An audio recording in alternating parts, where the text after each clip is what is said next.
Bom dia a todas e a todos.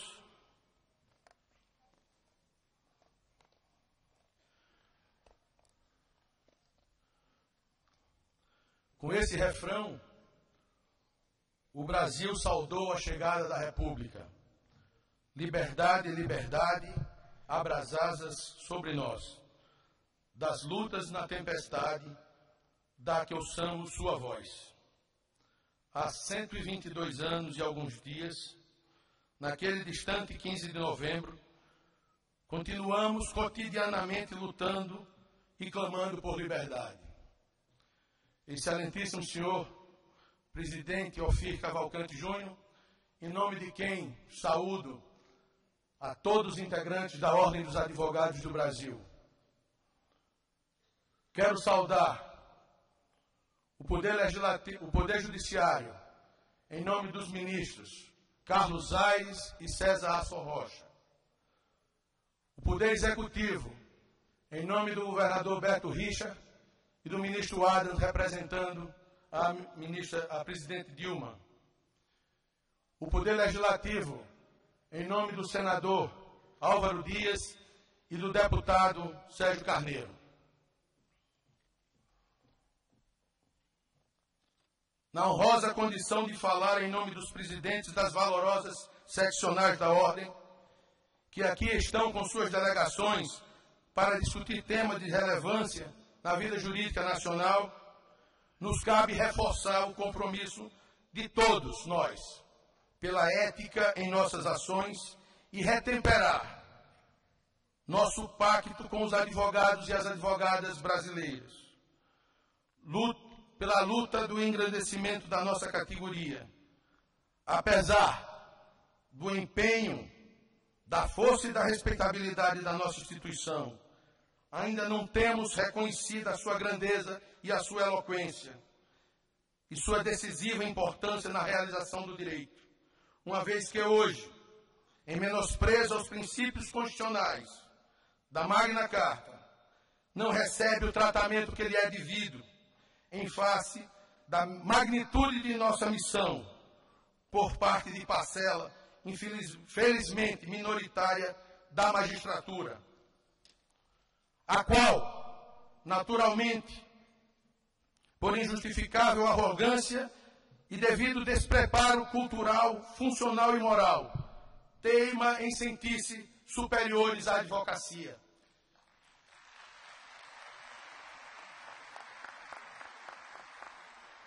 Aplica-se isso também aos membros do Ministério Público.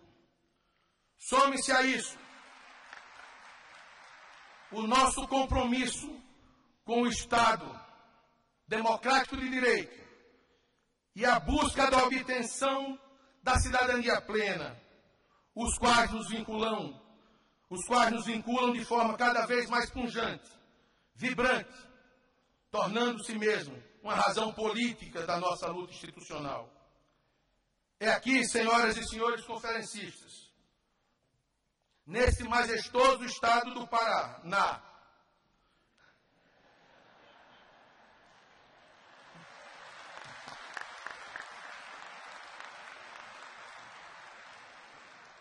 me perdoem, é que eu não tenho o hábito de falar lendo, tenho uma dificuldade tremenda. Eu sou daqueles que gostam de improvisar. Nesse majestoso estado do Paraná,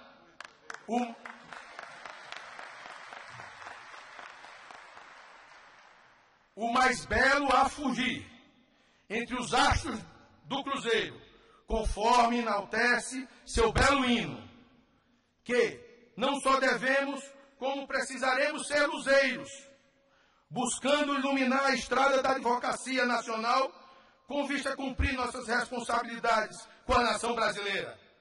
Então, avante para o porvir.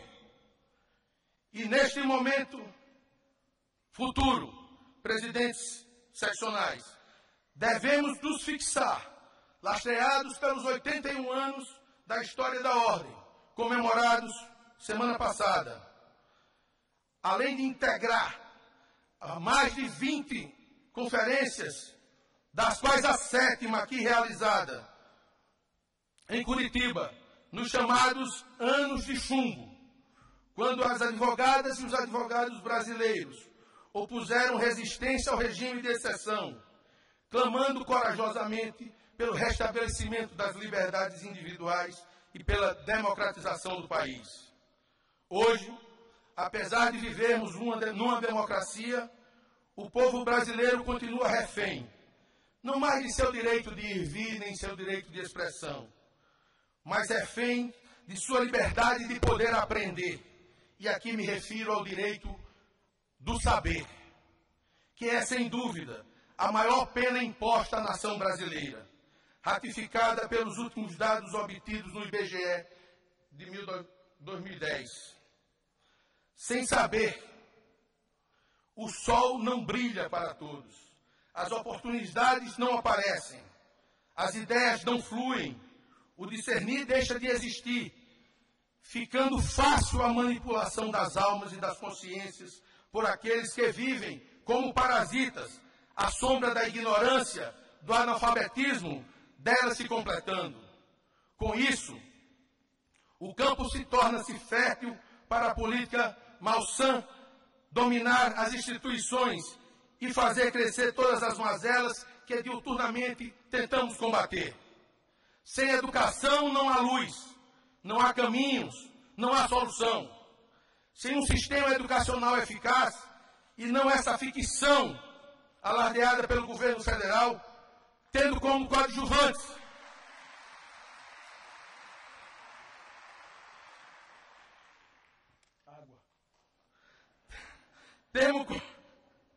tendo como coadjuvantes efetivos os governos federais e municipais, os resultados de nossos esforços, por mais redobrados que sejam, serão sempre pífios.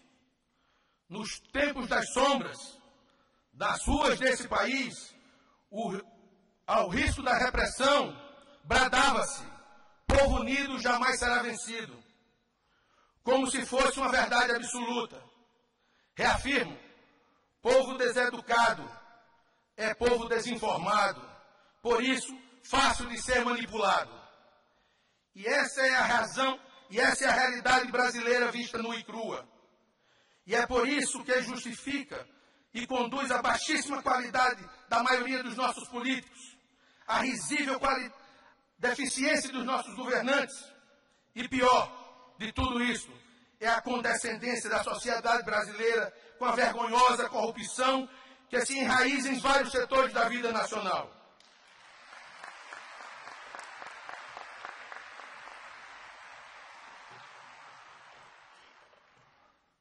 O meu tremor é normal, não é receio.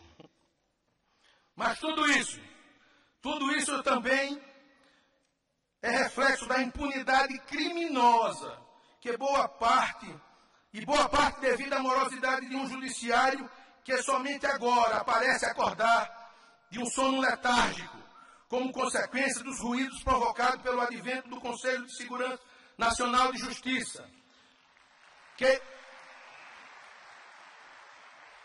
embora ainda não seja o conselho que a ordem sempre desejou, porque sempre defendemos o controle externo do judiciário. Um controle forte, privilegiado, enérgico e independente, o suficiente para as injunções corporativas. Mas já se constitui em um primeiro passo em direção de uma conquista, que é a transparência do judiciário e a responsabilização do poder público, aí não só do judiciário, pela morosidade e eventual qualidade insatisfatória da prestação jurisdicional.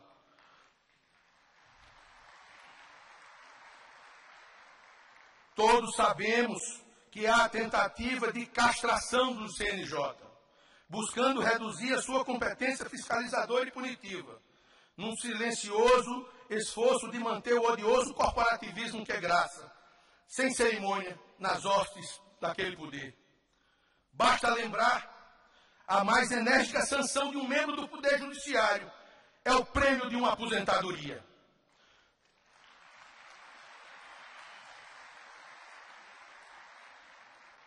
Por essas razões, a advocacia não pode calar, nem mesmo se descuidar da defesa deste Conselho.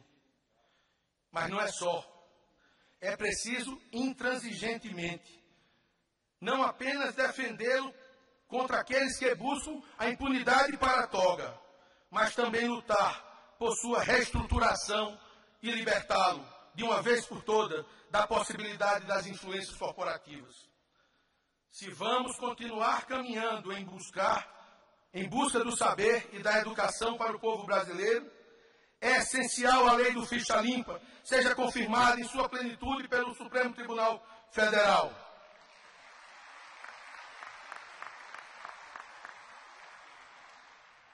Porque é uma forma que temos de extirpar definitivamente essa verdadeira corja de corruptos que enlameiam a grandeza desta nação. Os desonestos buscam a manutenção da ignorância para se manter no poder, enquanto muitos homens de bem deixam de participar da vida política, temendo o comprometimento moral de seus nomes. Ficha limpa já!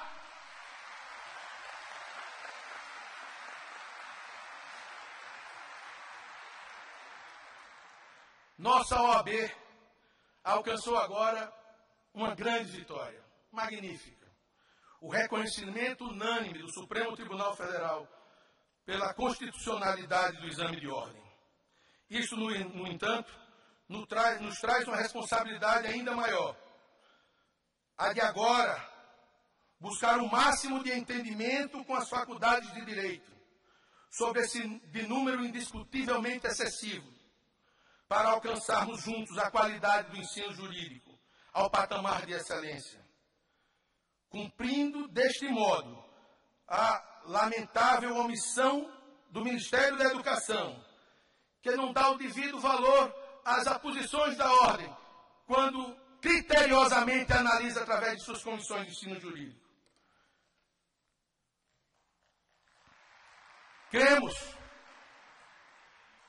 que assim, diante da surdez proposital do MEC, abriremos uma nova frente de negociação, ampliando o mercado de trabalho para a advocacia e os bacharéis qualificados, pondo fim ao despreparo e à ineficiência. E quando se trata de mercado de trabalho, uma realidade preocupa seccionais e as subseções de todo o Brasil. Diz-se respeito ao despreparo de alguns servidores públicos que pecam por não exercer com dignidade a nobre função que lhes são escolhidas. Quem resolve ser servidor público tem que ter a plena consciência de que presta um serviço relevantíssimo, seja do contínuo ao magistrado. Como diz o alagoano Graciliano Ramos, funcionário público ganha o suficientemente para viver endividado. Por isso, todos aqueles que se dispõem a fazer parte do serviço público devem saber que jamais ficarão ricos ou milionários, senão recebendo uma gorda herança, casando com mulher ou homem rico, ou o que não é aconselhável, cedendo aos encantos da corrupção e dos desonestos. Poderão até viver bem, com seus limitados salários, acima da média da nação brasileira, mas jamais viverão nababescamente. Quando isto ocorre, estamos do servidor público que enriquece no exercício da sua atividade, estamos diante de um ladrão. E não existe outra denominação para isso.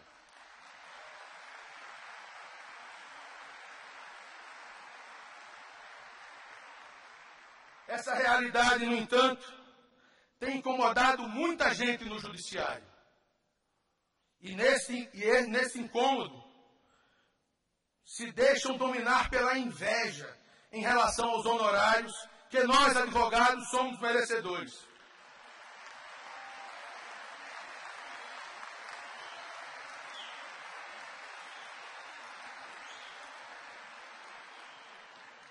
Temos assistido a uma série de decisões de juízes e tribunais que se negam a atribuir honorários dignos aos advogados, fixando-os em quantias ridículas. Para justificar seu arbítrio, chegam ao argumento de usar que aqueles honorários lhes são superiores ao que ganhariam se estiver exercendo a sua atividade judicante, que é uma vergonha. E isso tem casos específicos, pelo menos na 5ª região, no TRF da 5ª região. Não se lembram eles de que a grande maioria dos advogados não tem a retribuição pecuniária mensal garantida num contra-cheque e que seus honorários, por mais que sejam, talvez possam vir a ser os únicos que eles recebam na sua atividade. E mais, o advogado não se propôs a ser um assalariado. Quando optou por ser advogado, sabia que existiriam parâmetros legais de máximo e mínimo para a fixação de sua remuneração, baseada no valor de seus interesses, dos interesses das causas disputadas, e que viveriam do produto de seu labor e de sua pena. A pena hoje substituída pelo teclado do computador. É bem verdade. O que o advogado não era obrigado a saber é que teria que enfrentar, em algumas oportunidades, um servidor público que ficaria incomodado ao julgar sua causa, para aplicar os critérios legais da fixação dos honorários, passando a vilipendiar e desrespeitar conquistas e prerrogativas de nossa categoria. Precisamos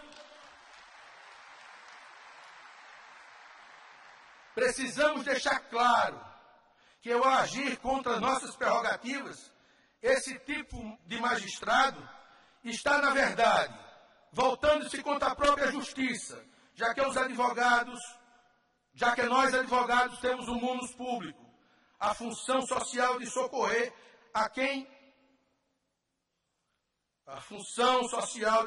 alguém perante o judiciário. E, sem nós, por mais que tentem desprezar nossa missão, não haveria justiça.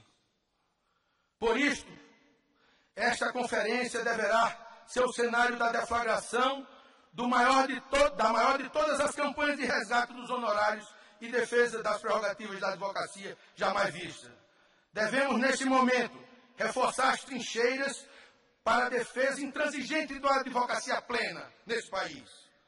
Por último, não podemos deixar de fazer referência à luta árdua, tenaz, diuturna e vitoriosa que vimos encetando no combate ostensivo à corrupção, contribuindo para que ações efetivas do Ministério Público, do Judiciário, do Legislativo, do Executivo e de todos aqueles que buscam um Estado brasileiro limpo, transparente, justo e voltado para a realidade e felicidade da nação. E não apenas para fazermos discurso com os outros. Recentemente, demos exemplos da coerência das nossas atitudes quando cortamos na própria carne. Confirmamos nossa indignação à má gestão da coisa pública dentro da nossa casa, mesmo sabendo de que não ficaríamos imunes aos esperneios irresponsáveis e difamantes dos atingidos. Fomos avisados, até por que não dizer chantageados, mas a condução adotada pela diretoria, acompanhada pela magnífica posição do Conselho Seccional, fez com que tivéssemos e mantivéssemos inatingíveis no direito da luta pelo respeito à advocacia, à coisa pública e à sociedade brasileira. Por isto, e encerro, senhor presidente Ofir, receba a nossa solidariedade e o apoio integral para que continuemos nessa caminhada de bem servir à advocacia e ao Brasil. pela paciência de todos. Muito obrigado.